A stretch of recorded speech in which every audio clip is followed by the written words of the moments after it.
그가 기브온 전쟁에서 자기 동생 아사엘을 죽인 까닭이었더라. 아멘. 저는 오늘 기막히게 세상을 잘 사는 사람, 기막히게 세상을 잘 사는 사람이란 제목으로 하나님 말씀 증거하도록 하겠습니다. 저번에도 한번 제가 예를 들었던 인물인데요. 인생은 하륜처럼 이런 말이 있습니다. 이 하륜은 고려 말기에 이 정치가였는데요. 그의 라이벌인 유명한 정치가가 있습니다. 바로 정도전이라는 사람인데요.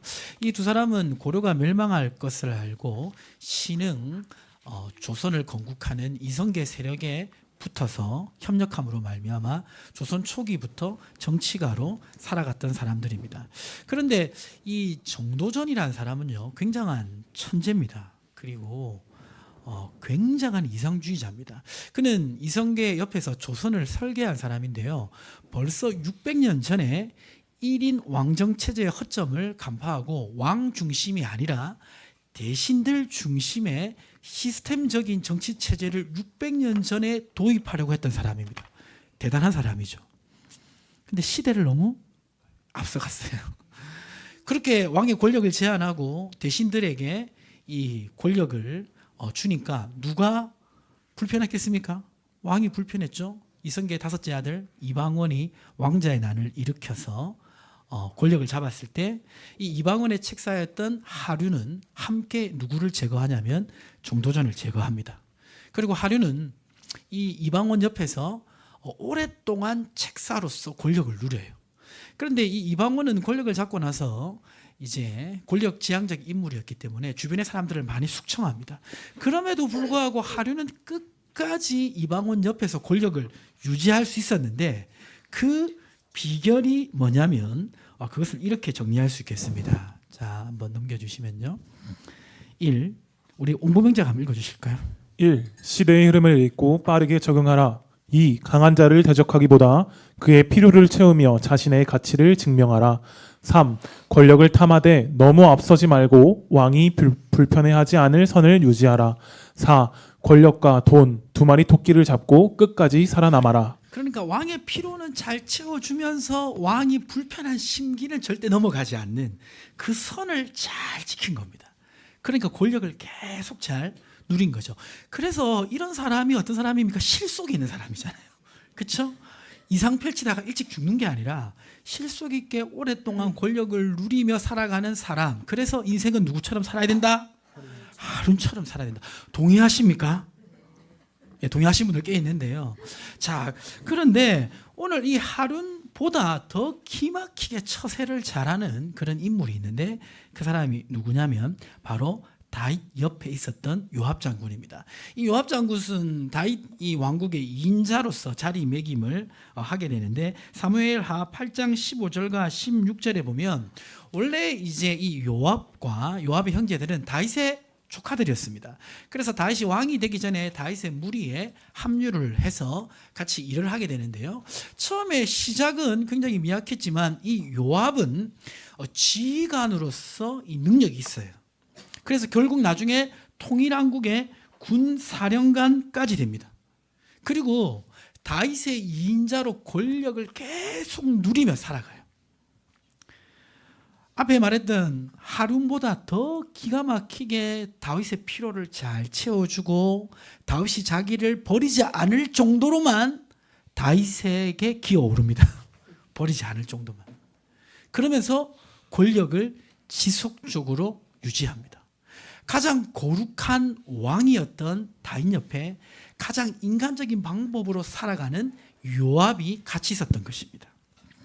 자, 그러면 이제 우리가 오늘 같이 고민해 볼 문제는 무엇입니까?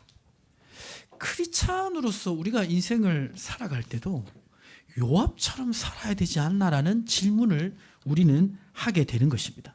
오늘 거기에 대해서 한번 살펴보길 원하는데요. 먼저 이 요압에 대해서 좀 살펴보면 이 요압은 실력이 있었던 사람입니다. 역대상 11장 4절에서 7절에 보면 어떻게 요압이 다윗의 조카로서 단순히 조카로서 권력을 누진 게 아니라 실력으로 자기의 자리를 찾아갔는데 어떻게 찾아갔나 한번 교독해 보겠습니다. 다윗이 온 이스라엘과 더불어 예루살렘 곧 여부스에 이르니 여부스 땅의 주민들이 거기에 거주하였더라. 여부스 원주민이 다윗에게 이르기를 내가 이리로 들어오지 못하리라 하나 다윗이 시온 산성을 빼앗았으니 이는 다윗성이더라. 다윗이 이르되 먼저 여부스 사람을 치는 자는 우두머리와 지간으로 삼으리라 하였더니 스루야의 아들 요압이 먼저 올라갔으므로 무엇이 되었습니까? 예, 그래 정말 치기 어려웠던, 공략하기 어려웠던 그 시온산 성을 빼앗을 때 그 지키고 있던 여부스 주민들과의 싸움에서 가장 먼저 올라가서 공적을 세운 사람이 누구다? 요압입니다. 그 일로 말미암아 지휘관이 된 것입니다. 그러니까 요압이 실력이 있었습니까? 없었습니까? 실력이 있었습니다. 자, 그런데 이 실력과 재능만으로 세상을 잘 살 수 있을까요? 실력과 재능만으로는 안 됩니다. 이 요압은 실력과 재능이 있었지만 또 뭐가 있었냐면 판단력이 굉장히 좋았습니다. 지난주에 우리는 재능은 있었지만 판단력이 좀 떨어진 사람을 살펴보았습니다. 그 사람 누구죠? 아사엘입니다. 정말 신체적 재능은 있었지만 자기보다 강한 상대에게 덤볐다가 죽게 됩니다. 자, 그런데 이 요압은요, 판단력도 굉장히 좋았어요. 사무엘하 3장 20절과 21절에 보면 지난주에 말씀드린 것처럼 이 아브넬은 이제 다윗과 화친하려고 다윗을 찾아옵니다.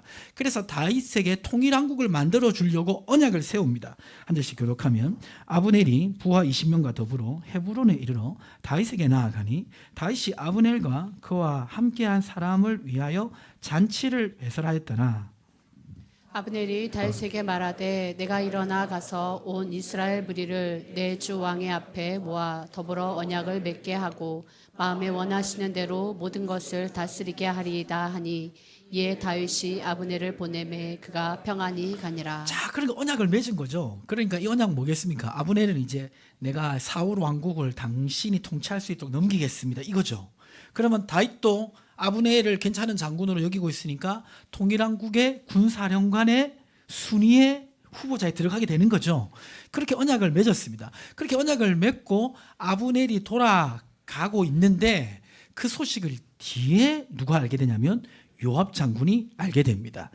그러자 이 요압 장군이 어떻게 하냐면 사무엘하 2장 26절 27절 26절을 우리 김효진 집사님 읽어주세요.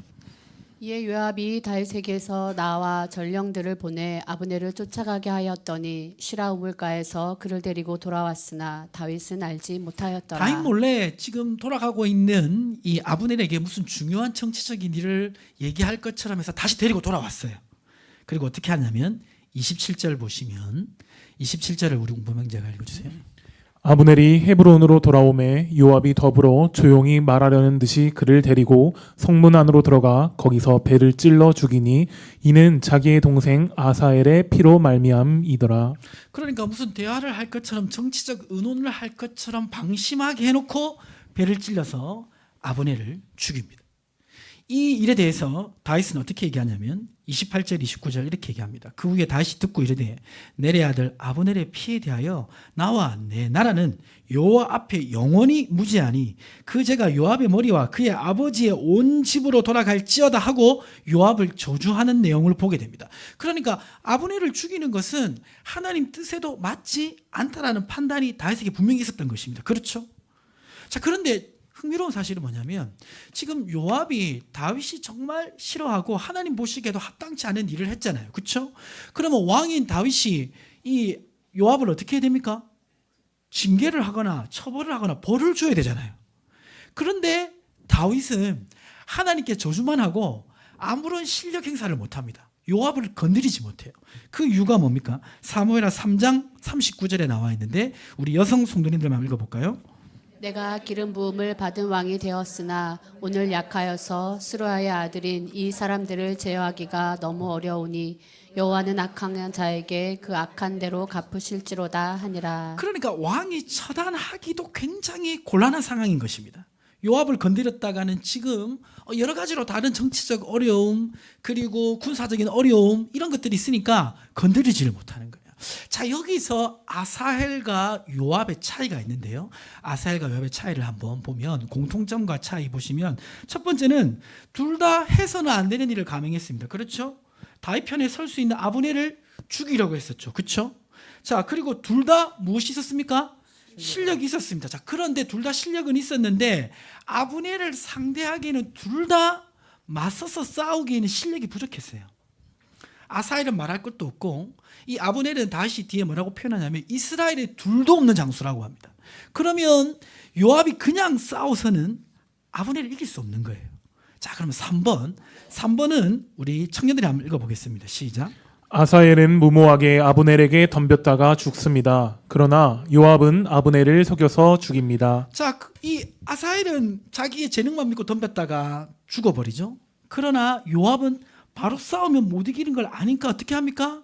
속여서 방심하게 한 다음에 기습해서 죽입니다. 아무리 무예가 뛰어난 사람도요, 방심하고 기습을 당하면 어쩔 수가 없어요. 그것을 알고 있었던 것이죠. 자, 그러니까 지금 이 요압은 실력만 있었던 게 아니라 지략도 있었습니다. 전략이 있었습니다. 재능이 있는데 전략이 없는 사람들이 있어요. 그렇죠? 예. 자, 그리고 지금 이 다윗이 이 아브넬을 죽였는데, 아니죠, 요압이 아브넬을 죽였는데 다윗이 요압을 어떻게 못하잖아요. 자, 왜 그렇습니까? 그 힘의 구도 때문입니다. 아무리 1인자라 할지라도 2인자를 바로 제거할 수 없는 그런 여러 가지 상황이 있는 것이죠. 그런데 지금 이 요압이 담대하게 아브넬을 죽일 수 있었던 것은 그 힘의 구도를 이 요압이 정확하게 파악하고 있었던 것입니다. 그 어떤 분들은 그런 분들이 있어요. 어느 조직에 들어가면, 공동체에 들어가면 그 공동체의 힘의 서열이 어떻게 움직이는지 빨리 파악하는 사람들이 있습니다. 그런 분들이 있습니까? 어디를 움직여야 이 공동체를 움직일 수 있고 어디를 꺾으면 그 공동체가 무너지는지 빨리 파악하는 사람들이 있어요. 힘의 구도를 잘 아는 사람입니다.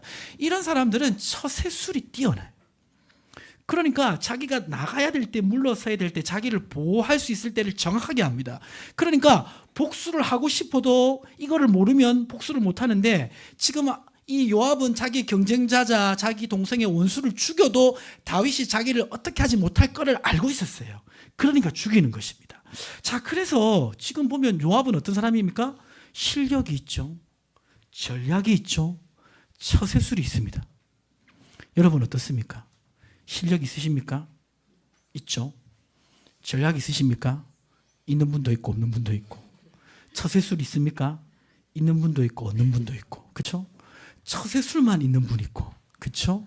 실력도 없고 전략도 없고 처세술도 없는 분 있죠.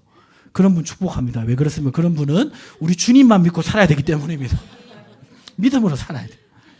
자, 그러면 이 실력과 전략과 처세술이 나쁜가? 그렇지가 않습니다. 잠언 26장 6절 말씀에 보면 이렇게 기록하고 있습니다. 너는 어떻게 싸우라?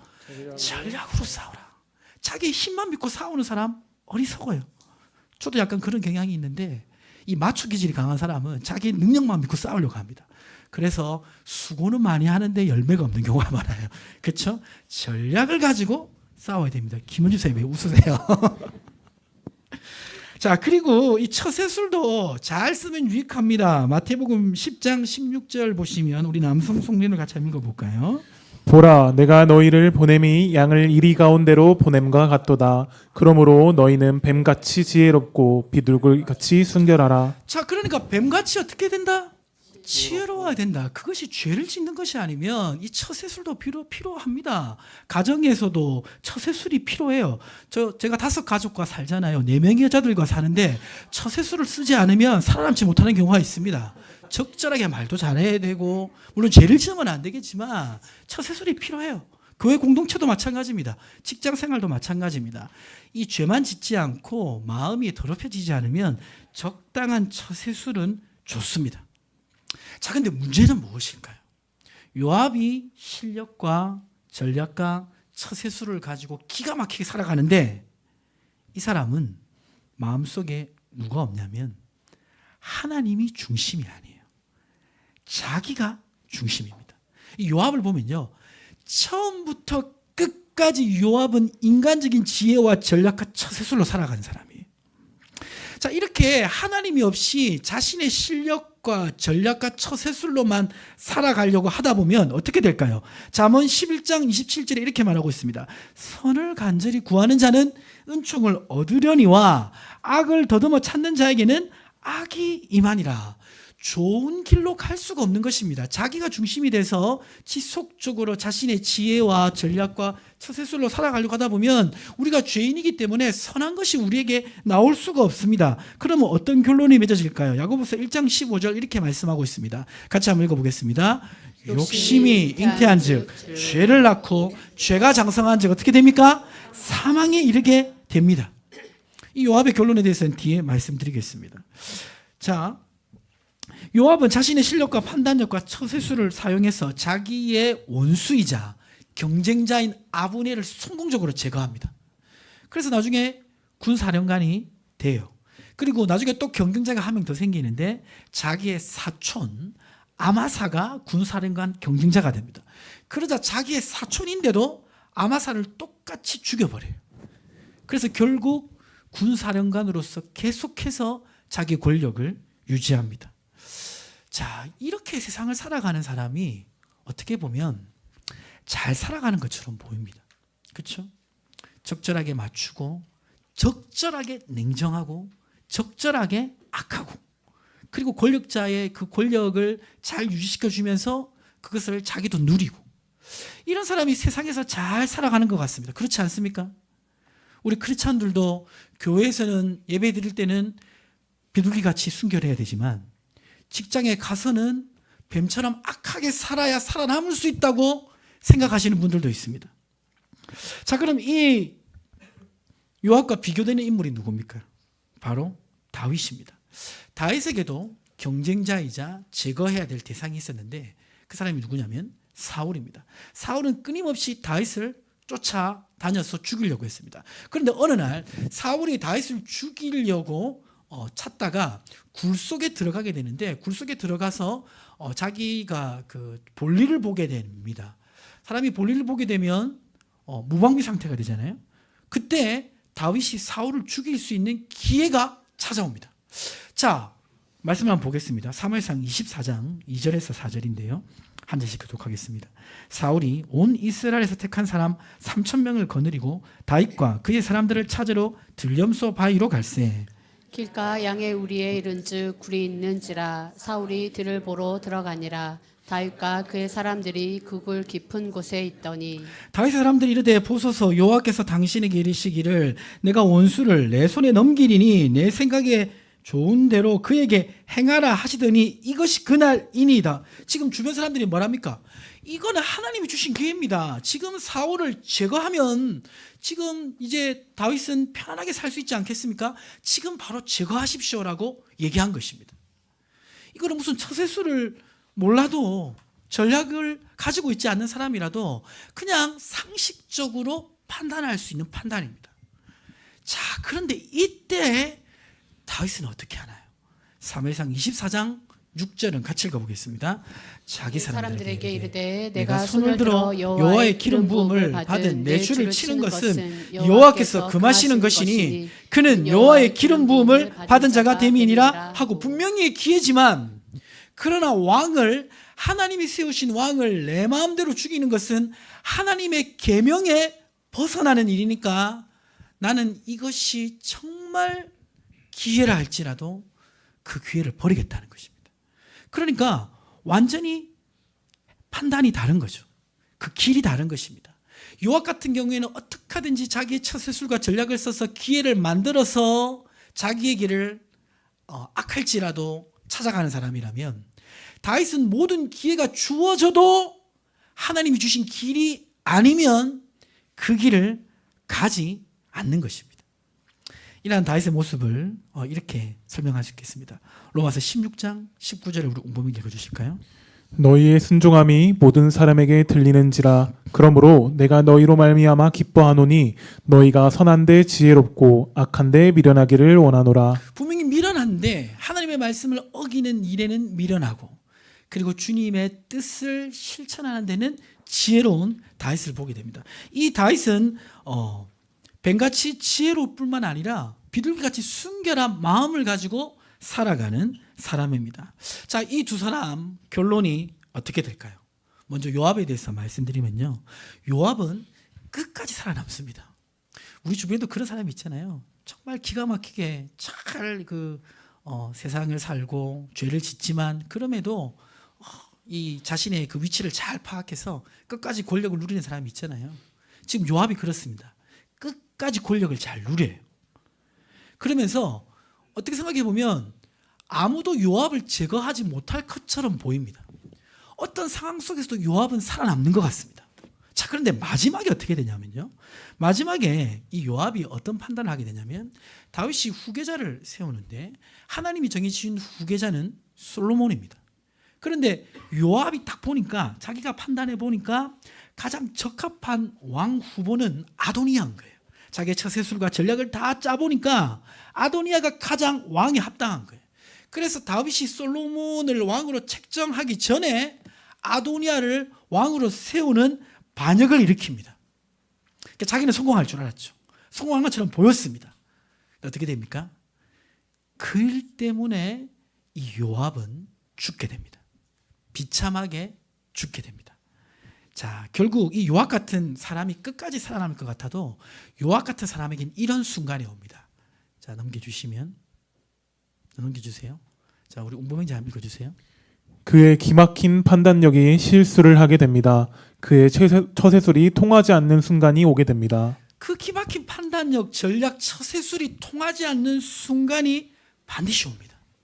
여러분 이것을 기억하십시오. 내 힘만 가지고 잘 살 수 있을 것 같아도 통하지 않는 순간이 반드시 오는 줄 믿습니다. 이렇게 요압은 인생의 마지막이 비참해져요.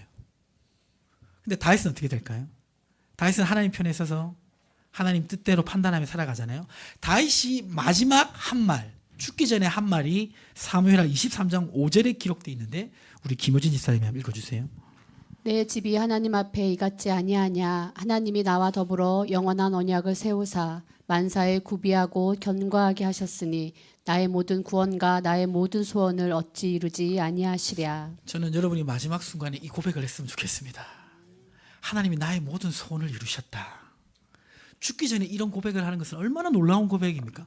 다윗은 자기에게 주어진 기회도 포기하고 하나님 편에 서면서 하나님의 처세술을 따라 살아갔을 때 자신의 모든 소원을 하나님이 이루셨다고 죽기 전에 고백하는 모습을 볼 수 있습니다.